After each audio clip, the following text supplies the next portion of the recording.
eu explorar um pouquinho esse momento antes da criação da BRLA. Você comenta o seguinte, você comentou aí, Leandro, que você olhou o mercado e tinha uma demanda muito grande ali, tinha alguma coisa que estava que uma stablecoin, né, que no caso a BRLA, poderia suprir, poderia ajudar. Conta um pouquinho sobre esse momento e que tipo de necessidade você via naquele momento. Legal.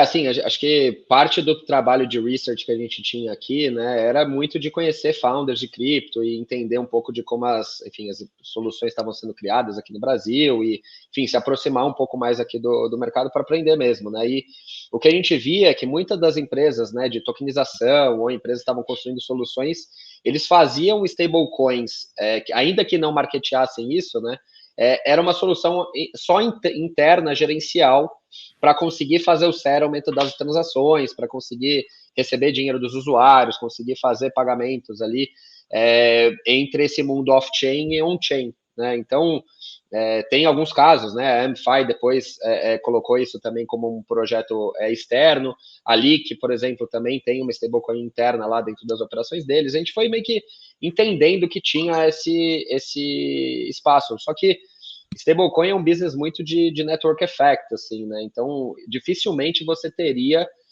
sei lá, 300 stablecoins diferentes rodando em paralelo, né? Provavelmente isso ia se agregar em termos de liquidez, de volume transacionado, em cima de alguns projetos, né? Talvez não seja o winner takes all, mas é o winner takes most dentro desse mercado. Então, a gente falou, pô, eventualmente você ter esse projeto, né, de forma regulada, né, ou próxima do regulador, né, enquanto ainda não existe uma regulação específica, transparente, que seja confiável, etc., a gente achava que poderia ajudar muito o mercado a avançar em termos de adoção, né, porque, de certa forma, já é difícil convencer as pessoas a interagirem com cripto, né, e pensando em grandes massas. Se você tiver que fazer ele interagir com cripto e ainda ter que pensar em dólar, né, porque é onde está 99% da economia cripto dolarizada, você acaba tendo uma barreira adicional que a gente falou, pô, pelo menos essa barreira de currency a gente consegue tirar. Então foi meio que juntando um pouco dessas peças ali que a gente começou a entender que realmente era um gargalo que a gente poderia ajudar a suprir, sabe? Entendi. E aí o primeiro caso que vocês tentaram explorar e que vocês foram atrás seria um caso de essas empresas que têm um pedaço na parte off-chain, né? Web 2, vamos dizer assim, e um pedaço Web 3 barra on-chain. Como é que você liga? Seria um caso mais aí de melhoria operacional, né, Leandro, nesse sentido? De certa forma, sim.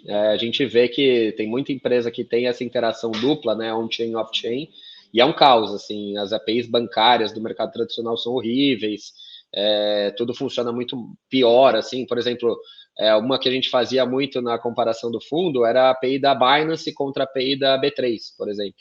E cara, anos-luz de diferença, assim, o quanto é melhor essas APIs que são relacionadas ao mundo cripto, né? Então, de certa forma, se você consegue fazer todas as transações em tokens, né, que é uma coisa que você já tem ali dentro do fluxo natural da operação, é muito melhor do que você ter que fazer esses dois mundos conversarem. E aí, de certa forma, o que a gente fez foi, a gente masterizou esse processo de fazer esses mundos conversarem e disponibiliza uma conexão on-chain para as empresas poderem fazer isso através da gente, né, do BRLA. Então, Entendi. enfim, tem algumas questões do real em si, né, de ser uma restricted currency também, de empresas offshore não poderem segurar reais, ser uma dificuldade enorme de abrir uma conta de não residente. E aí, de certa forma, a gente foi se construindo, se adaptando a esse mercado que existe hoje, né, das Outros casos soluções de uso que vão aparecendo, né? Que você nem é, prevê que ele vai surgir.